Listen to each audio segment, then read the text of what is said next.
Hey everyone, welcome back to the channel. Thank you for being here. My name is Andrew, coming to you from the beautiful Carolinas. Today's topic is going to be when the narcissist realizes where they are. Think about that for a minute. Everyone, if you like the content, please like, subscribe, and share. So when the narcissist realizes where they are, this is in life. They will be thinking back many times to what they had in you, which was the best thing they ever had. Now, I said that a lot recently because it's true. You are the best thing that most people had ever experienced, meaning you're a good, kind, loving, stable, healthy, empathetic person. Many people are similar to you that are on the channel and in the community. Now, having said that, the narcissist looked at you and they wanted to take as much from you as they possibly could, which includes all of your empathy and love and resources, as I mentioned.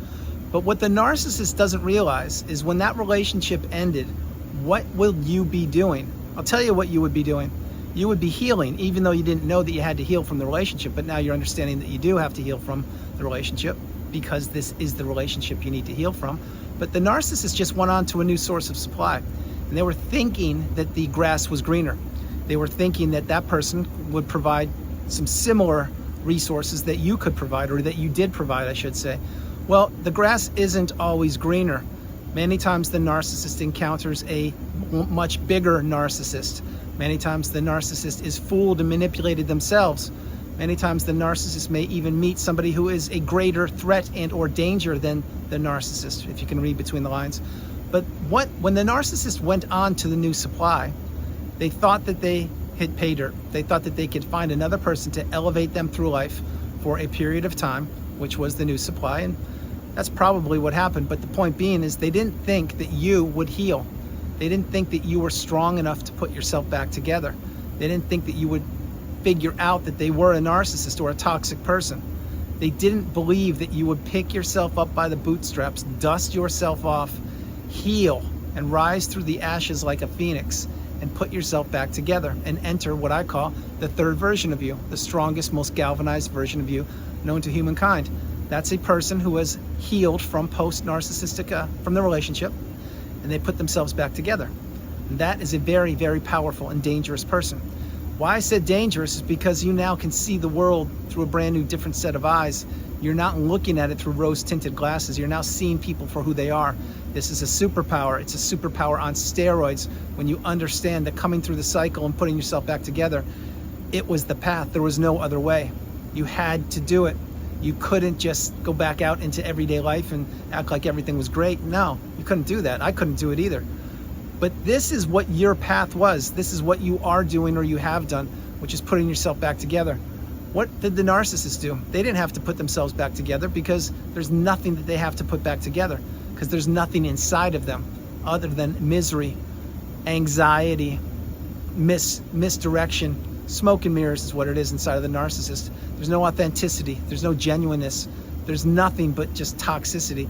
So the narcissist eventually, maybe it's with the new supply, maybe it's after the new supply, I can't tell you when, but I can tell you there will be moments in time when the narcissist will be driving a car, or they will be in a motel room, or they will be in not first class, but all the way in the back of the airplane, or they will be somewhere by themselves trying to drum up some action on one of their 3 smartphones, and they will reflect and say, wow, I had it so good when I was with that person, which was you, and I blew it up just like I blow up every relationship. And look at me now. I am not where I want to be. I need to get a new source of supply. I need to start grooming somebody and get some more resources from another person, and I need to hoodwink somebody. But you know what? My age has increased. My health is ailing. I don't have the physical features that I used to have. And I'm acting like the narcissist, but I'm not a narcissist. I'm becoming what is known as an aging narcissist. And that's what people say, and I'm actually becoming one. And I don't have what I once had.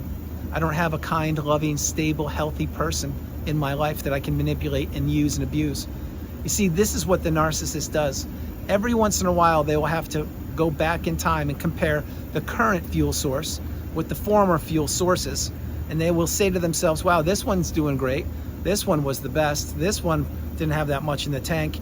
And this is what they do. Now, I'm not making light or making fun of what the narcissist mindset is, but the narcissist is a human being. Yes, shocking, but they actually are. And they too have to compare their current situation with their past situation and relationships. That's what you have done, and I'm certain you've done it or you're doing it. But what you've done is you've gone down the rabbit hole of education and exploration, and you figured out that you had to put yourself back together, that nobody was going to come knock on your door and save the day. No one was going to throw you that life raft. You had to do it yourself. You see, the narcissist doesn't need a life raft because they are a sinking ship. They are a decimated person. They're a person who wants to keep people stuck in that low vibrational quagmire, just like the one behind me. That's where the narcissist exists. They don't exist up here on this mountaintop where I am sitting creating this video. This is rarefied air where I am, and where I am is called the pinnacle of indifference, the mountaintop of indifference. And there's certainly room for you to get here after you heal, after you slow your life down, you journal, you meditate, you see a therapist, you watch videos, you write, you heal childhood wounds, etc. Myself and so many other people who I've helped get up here will reach our arms down to help lift you up. We will help bring you to the mountaintop, the pinnacle of indifference. But there's no room for toxicity up here. All the toxicity stays down there in that low vibrational quagmire state where the narcissist exists. And they know it, and I know it, and you're learning it. The narcissist never ever thought you would break the chains of the narcissistic abusive cycle. The emotional ties, the financial ties, the physical ties, and the spiritual ties, but you've done it or you're doing it. And you're understanding that you are more powerful than you know. You are stronger than you ever knew. And the narcissist was trying to play mind games with you and manipulate you, trick you and trap you and keep you stuck in that state, the narcissistic fog or the quagmire, whatever you want to call it, for as long as they could. But again, something gave, something broke, something snapped, and you realized, wait, I need to heal. I need to figure out how to, what am I going to do? Oh, okay, I know what to do. I need to watch videos, I need to meditate, I need to journal, I need to go no contact and block this person, delete them, remove them and all flying monkeys from my life. You need to do this, if not now, when? But when all these things I'm sharing, you need to understand, you were healing, you were working on yourself, you were growing, you were improving and evolving. The narcissist was just going on to a new source of supply, trying to play the same manipulating games and trying to take his whatever they could while throwing you under the bus via the smear campaign, etc. This is what they've been doing for their whole lives, so it's worked for them, so they won't change it now. They'll just fine-tune the mask that they wear for the new target. But having said that, there will be moments in time when the narcissist will be by themselves in their car, on an airplane, in a motel, like I said, maybe on the freeway with a flat tire.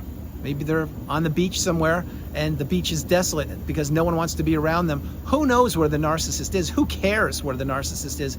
The point is, there will be times in their life when they will be thinking, wow, how did I get here? Where am I? I'm not where I'm supposed to be. I could have been so much further along in life. I could have been here. I had the best thing. I had the roof paid. I had a roof over my head. I had money coming in. I had a person who loved me and cared about me. I had a person who was doing things for me. I had a person who was there regulating me, etc. See, the thing is, what the narcissist doesn't ever get is they always overplay their hand. They always abuse and manipulate people till there's nothing left of the people.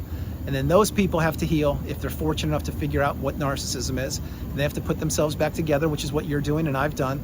And the narcissist just keeps going through life like a bull in a china shop because they don't care about anybody.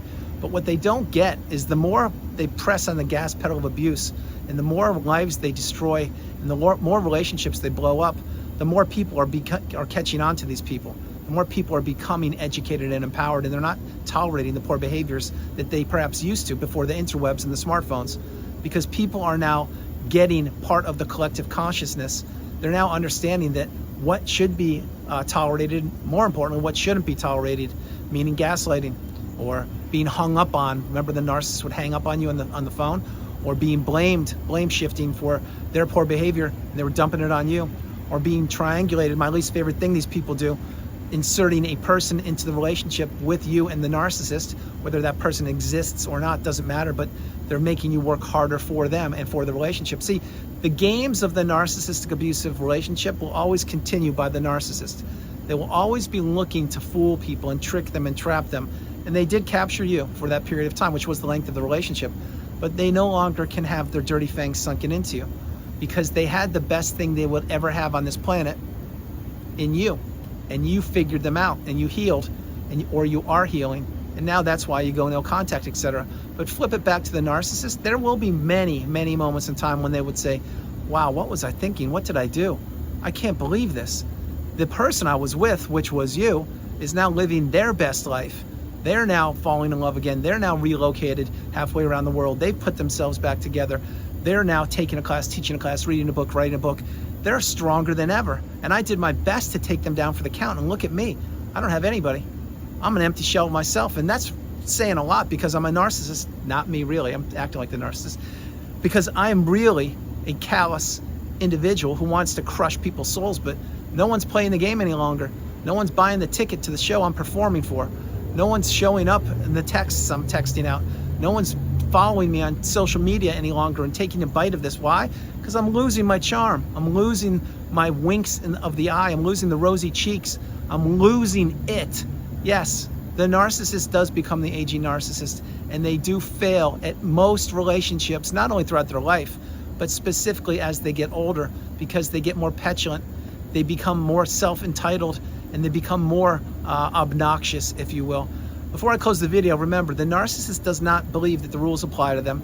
They believe they can do whatever they want in life. They believe there'll be no penalty to pay for their poor behavior.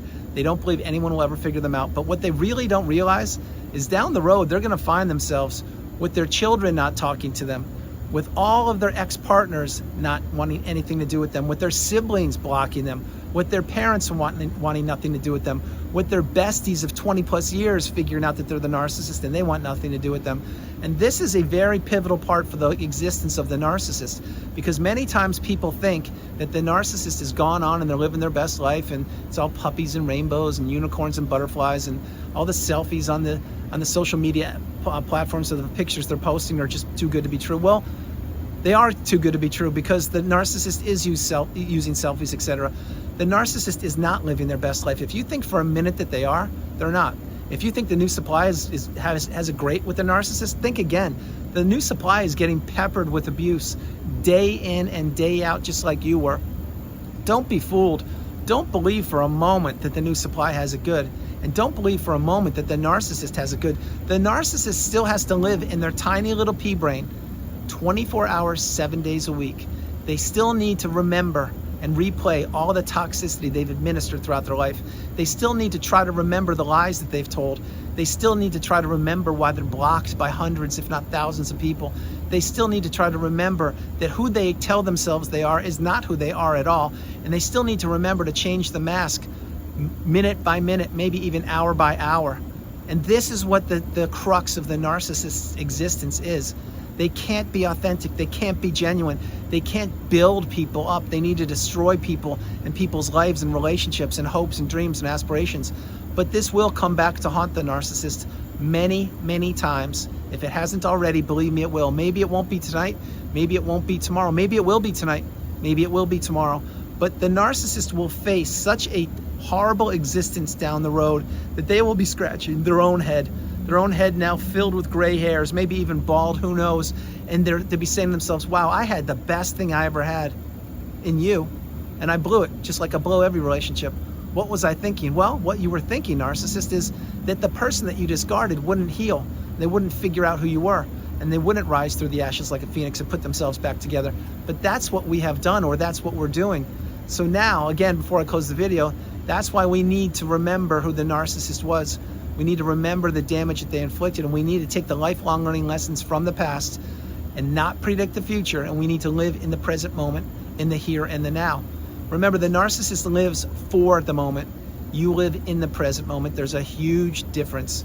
That's why the narcissist can just drop a relationship like that, because they don't care about anybody other than themselves. That's why you needed to heal from the relationship, and that's why the narcissist just slithered away onto a new source of supply in that low vibrational quagmire state, just like the one behind me. So everyone, that's the video. I hope you liked it. I loved doing it from the beautiful Carolinas. This is Andrew. Namaste. Have a great afternoon, evening, or morning, no matter where you are on the planet. You are not alone. Remember that. You are not alone. I love you all. God bless you, and I will talk to you tomorrow. And keep in mind, the narcissist can't change. They can't introspect. They can't ascend or elevate or grow. All they will be doing is trying to hoodwink or fool people into entering relationships with them, no matter if they're romantic, friendship, business, colleague, neighbor, community or hobby group people are a part of. This is how the narcissist goes through life. They are destroyers of people. They are not they are not elevators of people. They are destroyers of people. That's why these are the relationships you need to heal from. And that's why I am telling you right now, there will be moments in time when the narcissist will catch themselves in the middle of the freeway with their car run out of gas and a flat tire, and nobody, and I mean nobody, will be there to help them out. And that's what the narcissist fears. One of their many fears. I love you all. God bless you. And I'll talk to you tomorrow. Bye, everybody.